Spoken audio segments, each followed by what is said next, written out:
Hello everyone, welcome back to my channel Chaos Kitchen. ইলিশ মাছ বাঙালির সবচেয়ে প্রিয় খাবার। আজকে আমি আপনাদের সাথে ইলিশ পোলাও রেসিপিটি শেয়ার করব। রেসিপিটি বানানোর জন্য আমি এখানে কয়েক পিস ইলিশ মাছ ভালোভাবে ধুয়ে পরিষ্কার করে নিয়েছি। এর মধ্যে দিয়ে দিচ্ছি হাফ চা চামচ লবণ এবং হাফ চা চামচ হলুদ গুঁড়া। লবণ হলুদ দিয়ে মাছগুলোকে আমি ভালোভাবে মেখে নিব। তারপর একটি প্যানে দিয়ে দিব হাফ কাপ সয়াবিন তেল। তেলগুলো গরম হয়ে আসলে আমি একে একে মাছগুলোকে দিয়ে দিব। সবগুলো মাছ দেওয়া হয়ে গেলে এক পাশে হয়ে গেলে অপর পাশে উল্টিয়ে দিব। এক্ষেত্রে অবশ্যই মাছগুলোকে বেশি ভাজা যাবে না, হালকাভাবে আমি মাছগুলোকে উল্টিয়ে পাল্টিয়ে ভেজে নিব। ভাজা হয়ে গেলে আমি একে একে মাছগুলোকে তুলে নিব।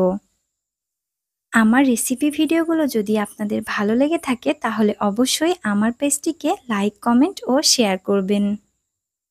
মাছগুলো তুলে নিয়ে বাকি তেলের মধ্যে আমি দিয়ে দিব কয়েকটি তেজপাতা, দারুচিনি, সাদা এলাচ এবং কিছু জিরা ফোড়ন। জিরাগুলো ভালোভাবে তেলের মধ্যে ফুটিয়ে উঠলে এর মধ্যে দিয়ে দিব 1/3 কাপ পেঁয়াজ কুচি। পেঁয়াজ কুচিগুলো আমি তেলের মধ্যে সামান্য একটু ভেজে নিব। তারপর এর মধ্যে দিয়ে দিব 1 চা চামচ পেঁয়াজ বাটা, 1 চা চামচ রসুন বাটা, 1 চা চামচ আদা বাটা এবং হাফ চা চামচ জিরা বাটা। সবগুলো মশলা আমি তেলের মধ্যে একটু সময় ভেজে নিব। তারপর এর মধ্যে দিয়ে দিব 1 চা চামচ শুকনা মরিচের গুঁড়া। খুন্তি দিয়ে নেড়েচেড়ে সামান্য একটু জল দিয়ে মশলাগুলোকে আবারও ভালোভাবে কষিয়ে নিব।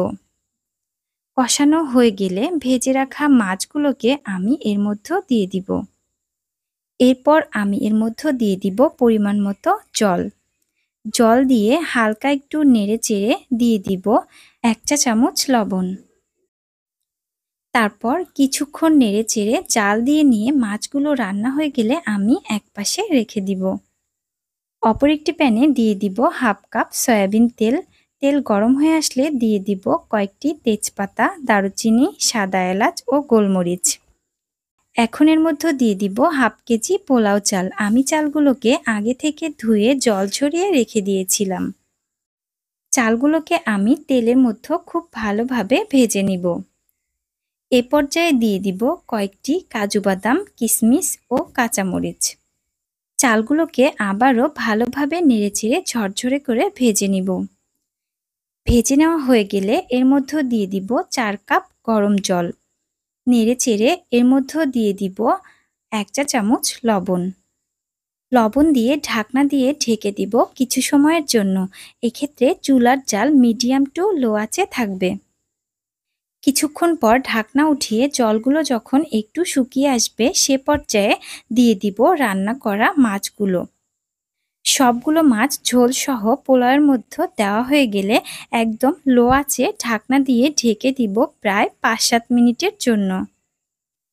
5-7 মিনিট পর ঢাকনা উঠিয়ে খুন্তি দিয়ে আবারও একটু নেড়েচেড়ে মিশিয়ে নিব। তারপর উপর দিয়ে কিছু পেঁয়াজ বেরেস্তা এবং 1 চা চামচ ঘি দিয়ে আবারও ঢেকে রেখে দিব 5-7 মিনিটের জন্য। 5-7 মিনিট পর দেখুন আমার পোলাওগুলো কতটা ঝরঝরে হয়েছে। এবারে পরিবেশনের পালা। এভাবে যদি ইলিশ পোলাও বাসায় রান্না করে পরিবারের সবাইকে খাওয়ান তবে সবাই আপনার প্রশংসা করবে। আজকের মতো এখানেই বিদায় নিচ্ছি। আবারও চলে আসব নতুন কোনো রেসিপি ভিডিও নিয়ে। সবাই অনেক অনেক ভালো থাকবেন এবং আমার রেসিপিগুলো ভালো লাগলে অবশ্যই আমার পেজটিকে লাইক, কমেন্ট ও শেয়ার করতে ভুলবেন না।